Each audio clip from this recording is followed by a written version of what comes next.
guys, it's Melanie. Today we are going to be making these really cute paintings, the apple printing, the cool little border. Everything's from Dollar Tree. Y'all know I love me some Dollar Tree.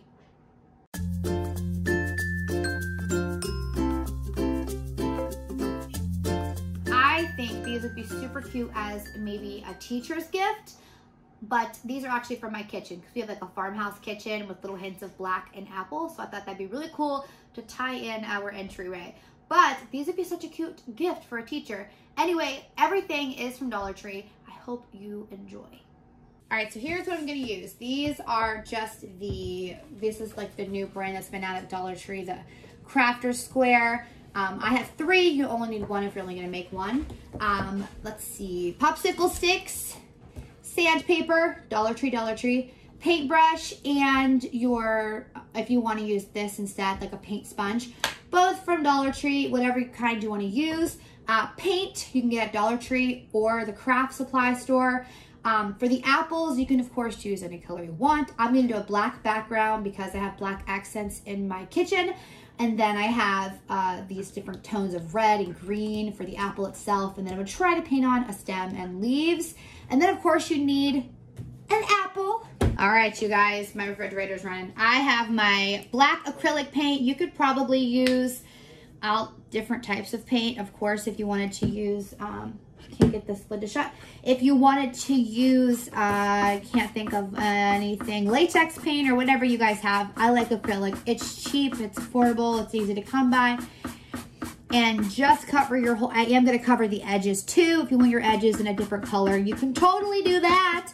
But I'm gonna make sure once this is all filled in that it's one big, large stroke and that it's nice, thick black. And you wanna make sure that this coat is completely dry before you try to do your stamps, because if not, it's gonna bleed through. So I'm just gonna do this and then I'm gonna do the edges. Nice, one swoop.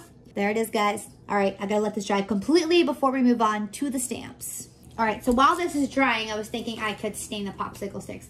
The thing is, I wanna cut these down to size before I stain them. So I should have measured these out before I painted. I wasn't thinking. So anyway, whenever you put these down, there are a couple things. First off, you want them to fit perfectly. You can cut them at an angle in the corner if you want, but you want to make sure that you cut off the rounded end, because if it's there, you're going to know it's popsicle stick. If it's straight across, it just looks like a cute little, like frame. So we're going to cut these straight across. Be very careful, of course, with your scissors or whatever you want to do. I'm going to try this. It may ruin your scissors. I have no idea. I'm going to go over here so I don't accidentally get this on my painting. And then there it is. You may want to sand it down a little bit after.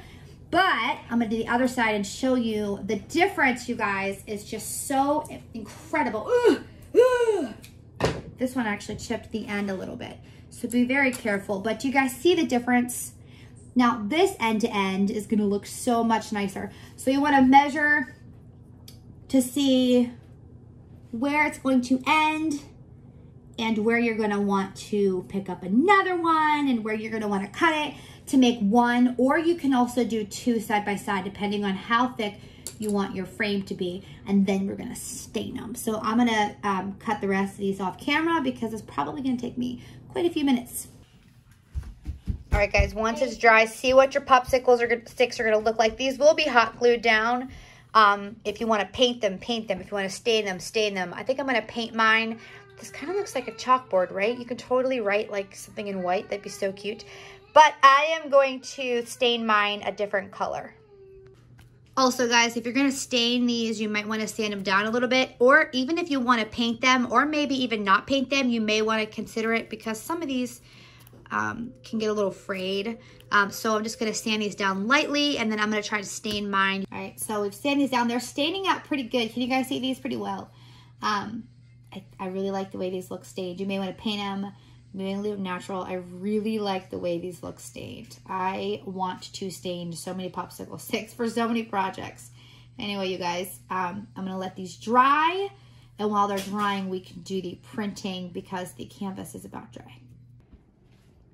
guys, I'm loving this. This is what it's looking like. It's almost dry, so I wanted to see what it was looking like before we did the paintings.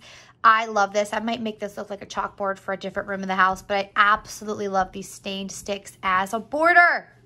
All right, guys, I've cut my apple in half. I try to keep the stem on. I'm hoping that will kind of show up. If not, I'm just going to add one. First thing is you got to rinse it off, and you want to get rid of any extra juices. So I'm just going to take a paper towel and wipe that off, just like in elementary school. Did anyone else do this in elementary school? Definitely so I have, not me. Well, of course not. You're homeschooled.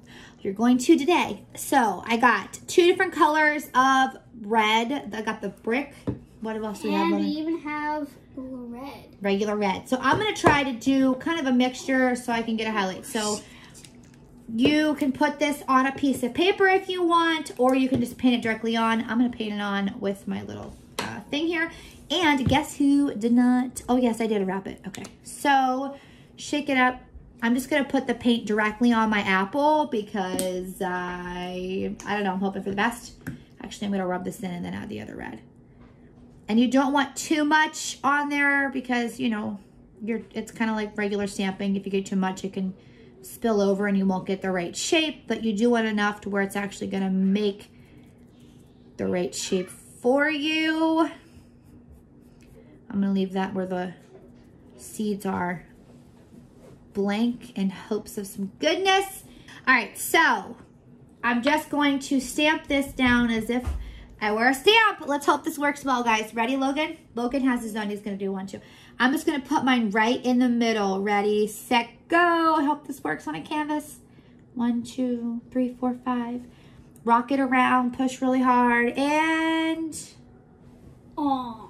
Oh, womp womp. Now I'm going to make mine. Just a little bit. That's a little bit. Now what, can I brush it? Yeah. I'm going to mess up with this. Oh, it looks perfect. You're doing a great job. Perfect. My hand's underneath it this time. And I'm actually running my fingers against it underneath the canvas to see if that might help the actual printing this time. All right, Logan, let's lift it up. I haven't glued these in place. I just want to make sure he knows what's going to look like after. And lift. Much better. But yes. The stem is just... Yeah, we're going to have to paint the stem on. I have a paintbrush over there. We'll have to let Sissy do one too. So far, so good. Yours looks better than mine. It looks great, dude. It's little sister's turn. She did not want to do her hair for this video. Ah! Hold on a minute. Right here. Good choice. Push hard while I'm going to go from underneath and try to get it all nice and in. All right, ready? Wait. Okay, stop pushing. Now lift it up. Oh, yours is the best. Yes, girl. Show the camera. Oh, so cute. Oh, shoot. All right, I'll make this as easy as I can. If you were a better painter than I am, you go, girl. But I am not a very good painter. So I just want to add the tiniest little leaf and a little stem. And I am hoping that I'm able to do that. So I'm just going to take a little bit of the green. I don't want like too much on. I want it to be kind of faded like this is. And I'm just going to try to add a little leaf here. I may have to put white underneath this so you guys can actually see that it's a stem, but I think it's going to be okay if I just make the stem actually a little bit thicker. All right, Logan. Good job, dude. That looks perfect. Yes, I love. Oh, Logan is the best artist. His looks the best. All right, guys, this is drying. Only thing left to do is actually glue the frame down. I know we had these on there the whole entire time, and you may not want to do that on your own, but I did because I figured it would give me an idea of what the actual center of the painting would be. You may not want to do that. Totally understandable. So anyway, I'm going to just glue these down. Make sure you don't put too much so it doesn't overflow. And make sure you put enough so it actually sticks. You know, the love of gluing. Anyway, you guys, I'm going to go around all 3 of these and glue these down to the canvas. This might look nice if you used more than 1 row or put them on the sides, but I'm not wanting to stain these any more than I have to, because that was a little time consuming, I'm not gonna lie, to stain them all. So anyway, you might be able to use like an E6000 or some other glue. Maybe a craft glue might stick, depending. So I'm gonna use hot glue because I'm a hot glue lover. So I'm gonna go around this. Hey honey, what's that? You want some bubble gum? Sure. All right, I guess I'm actually gonna go get her some bubble gum. Then I'm gonna finish this and I'll be back in a second. Guys, I am loving this. This would be such a cute teacher's gift that said, you know, like in white, like chalk, Mrs. whomever. I love this.